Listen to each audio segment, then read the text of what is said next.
Welcome back. I'm Nicholeen Peck, and this is part 2 of a 6-part series called Homeschooling Made Easy, Deep, and Fun. And in this video, we're going to be talking about curriculum or not. What do we do about that? There's definitely opinions on both sides.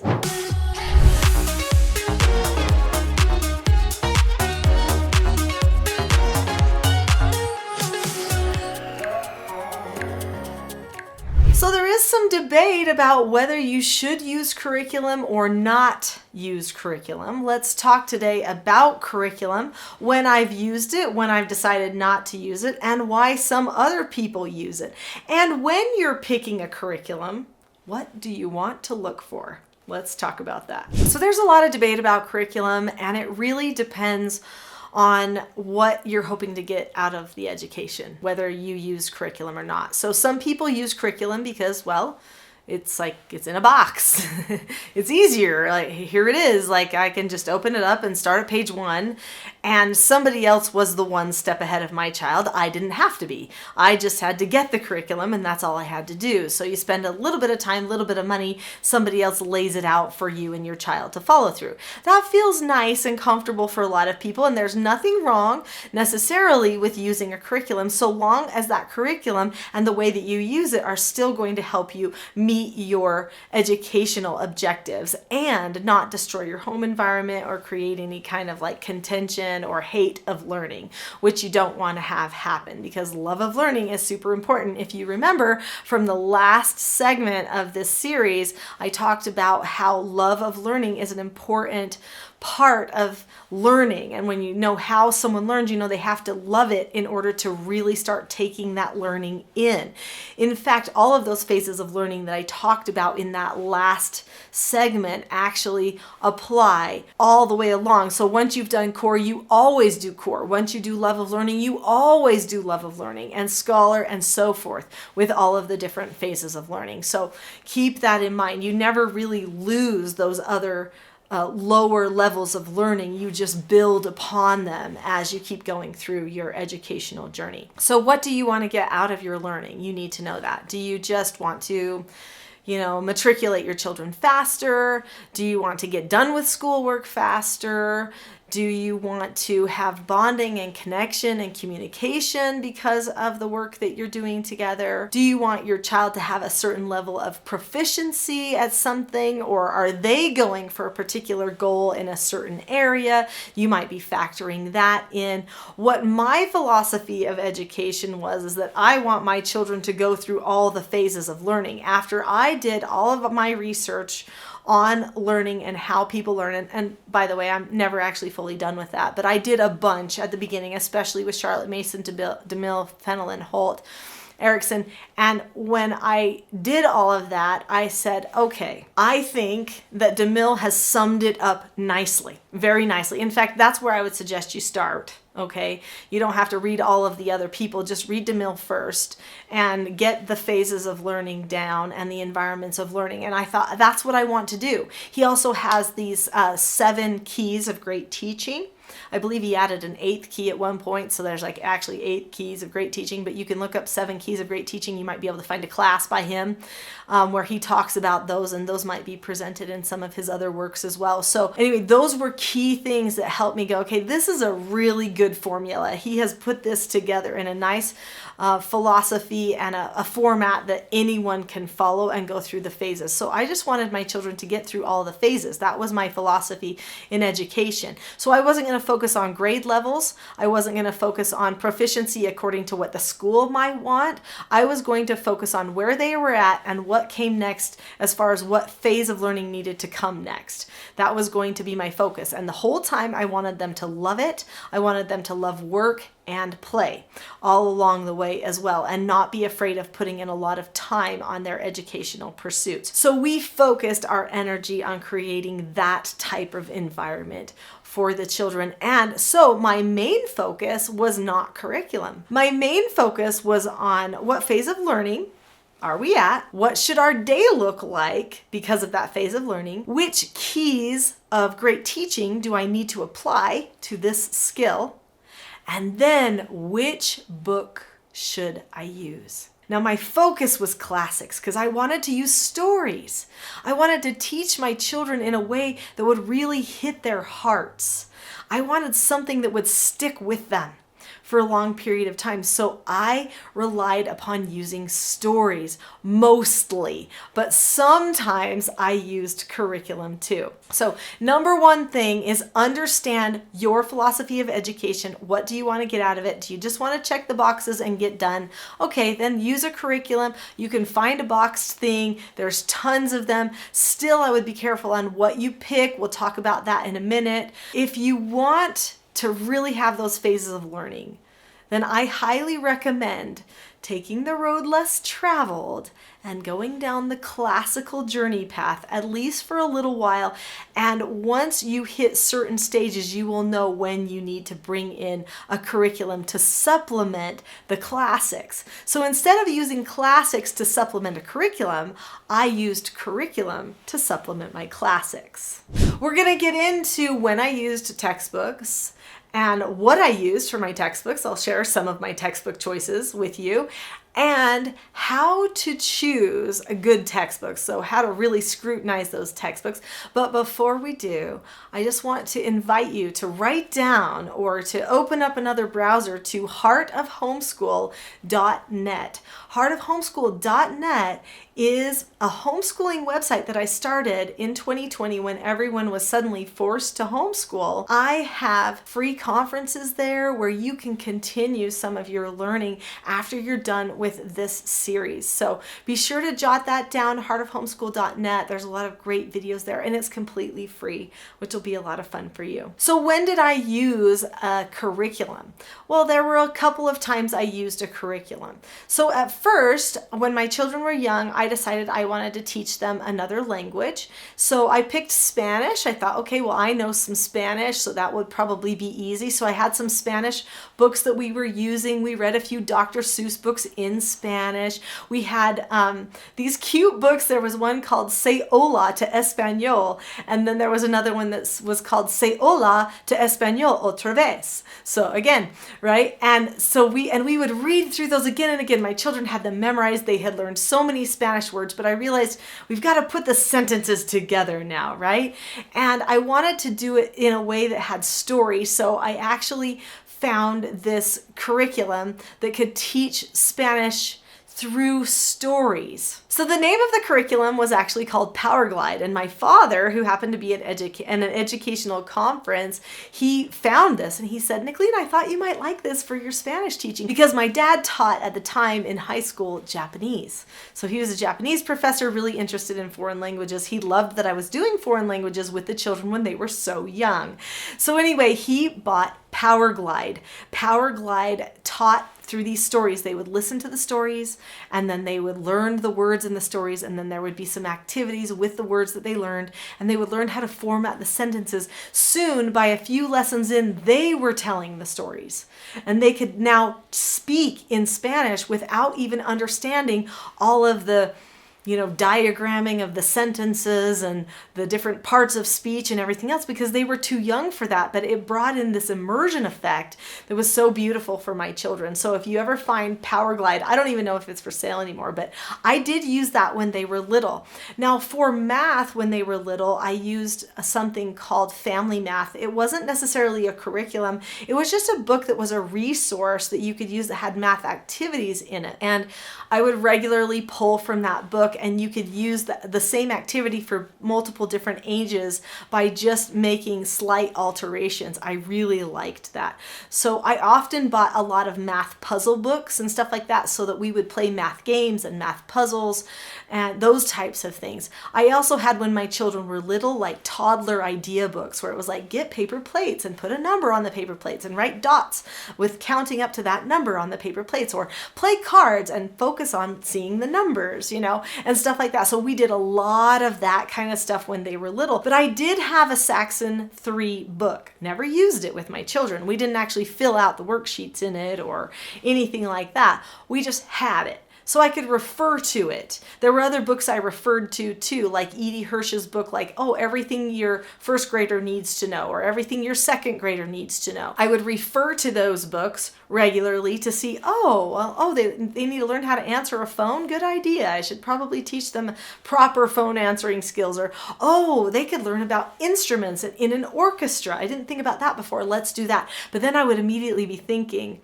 what book do I want to read to them that would teach them about instruments in an orchestra?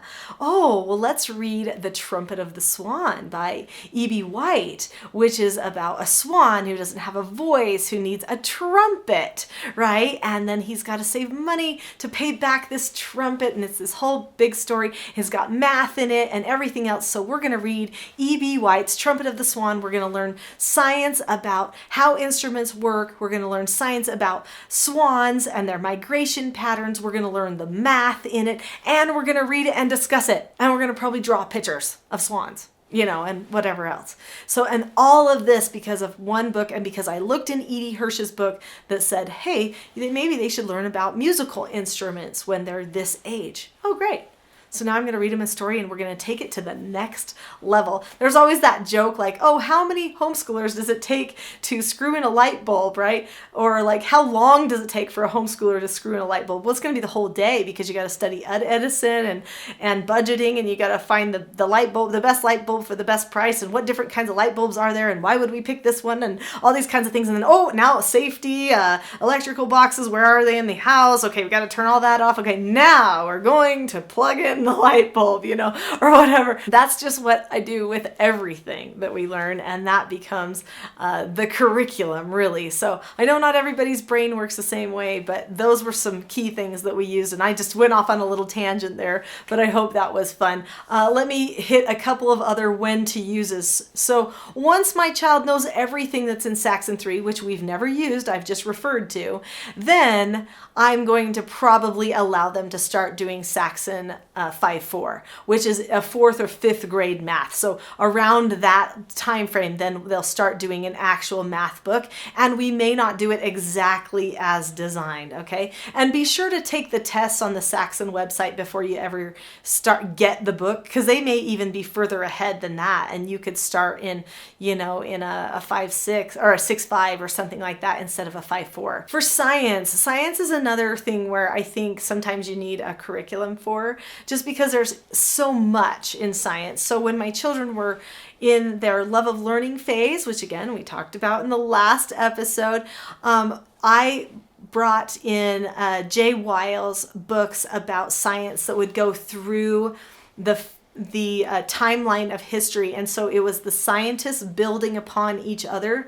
You would learn about the life of the scientist, and so you got some history understanding there about the person, and then you would learn about their development, and then who came after them and developed on the next thing and the next thing. And so basically each book was a time period of history. It was like a timeline of science versus just one topic of science, which was really cool. And it was easier for my children to grasp and hold on to. Plus, there was a lot of experiments in it, which was fun, because a lot of hands-on is a good thing.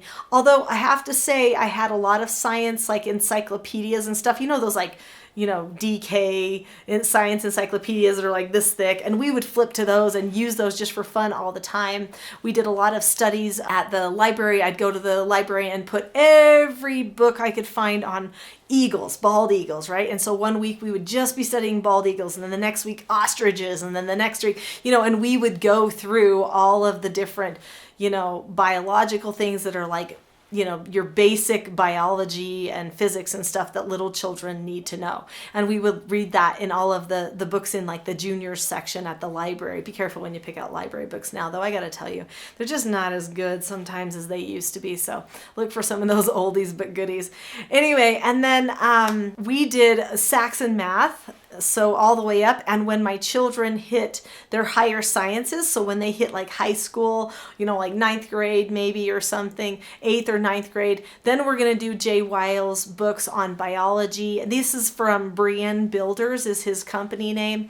So his books on biology and chemistry and physics and stuff. And in order to do like the physics and chemistry, you have to be at least halfway through Algebra 2, hopefully done with Algebra 2 for like chemistry and stuff, because the math gets higher level.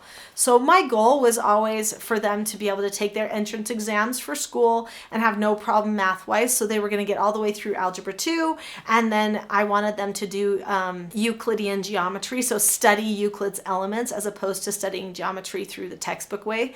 So we studied the elements of Euclid and did geometry that way. And once they could do all of that, they've usually read so many things by then that their brain is just ready for anything, any math, anything. And so far that's proven to be true. So those were the main things that we used for curriculums. I did also use Susan Weisbauer's Story of the World. That was something that we used as a resource for our history, and that was fun to read in the love of learning phases, that history of the world. Sometimes they picked it up again when they got a little bit older to kind of like review that timeline of the world. She had 4 books, if I remember, maybe 4 or 5 books if I remember, and then there were supplements that you could add to those as well. So anyway, those were some other things that we did. So let's talk about how to pick a curriculum. If you're going to use a curriculum, number one thing you got to remember is that as soon as you buy a book, you own the book. The book does not own you. Okay? So many people get the curriculums, they think they have to do every single page. Do not forget that at the school, over at the public school, they do the last half of every book again as the first half of the next book the next year. In fact, all Saxon books are made that way. Like a Saxon book, the last half of 5-4 is the front half of 6-5. And the last half of 6-5 is the front half of 7-6. So you know what? I jumped from 5-4 to 7-6. I don't even need 6-5. That would be a complete waste of time if I'm not going to review. If we're just going to keep going, and we go through the summer on math and reading and field trips and other fun things, but we always keep the math going because it's no fun to review math. It's just not fun. I just kept it going and we could get through it a lot quicker. There's other things that I did, especially when they got older and they wanted to fly through it faster and they knew how to learn. Then I could say, okay, yeah, you can do 4 lessons a day and you can do it like this and only do this many in the problem sets and boom, you're done. And they were just flying through the stuff so that they could get done with it so quickly. Let the book be your possession. Don't let it possess you. Super important. As you're selecting the books, make sure that they fit your philosophy and education. If the books are starting to be too controlling or start to present their own philosophy of education and make you matriculate their way, then they're probably not a really good fit.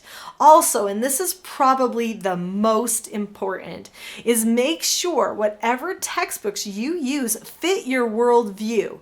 Or if they don't fit your worldview, that your child is old enough to understand worldviews and to be able to discern, oh, that doesn't fit our worldview. So I'm not really going to go down that road with the author, but I will take this road over here. So they need to be able to discuss it with you if it's not going to fit your worldview, and you've got to be right there with them. Or you just don't select it yet, or you make sure that they have done a study of worldviews. So where do you study worldviews? Now, this is a text. It's actually just a book, not a textbook, but it's a text that I recommend all high school kids at least read, and this is called Understanding the Times by David Noble, and get the most current edition of it. And this book is all about worldviews. You need to understand all the isms because they are in all of the writings of everything. There's isms everywhere. The communism, the Marxism, the socialism, the biblical Christianity, the cosmic humanism, all the isms. There's just so many. Anyway, so you've got to learn where they touch all of the different areas of academia so that you don't get fooled and have your worldview, thrown here and there and everywhere. I mean, your child could start reading something as a biblical Christian and come out postmodernist, if you don't know that it matches your worldview, which means you're going to need to review it. I would get recommendations from people for curriculums. And then also, just if you're going to get a curriculum because you want a certain piece, then just stick to that piece. Don't feel like you're duty bound to use the whole darn thing. So don't forget that in the description below this video, there is a link so that you can get my book list for free. And it's going to go through the books, and they'll be categorized by age or by phase of learning, okay? Which I think will be really helpful as you're trying to pick out books for your child. And next time, we're going to go into more detail about how education changes based upon the age of the child and as they're learning. So we'll talk about what does it look like every day for the child. So join me for the next episode.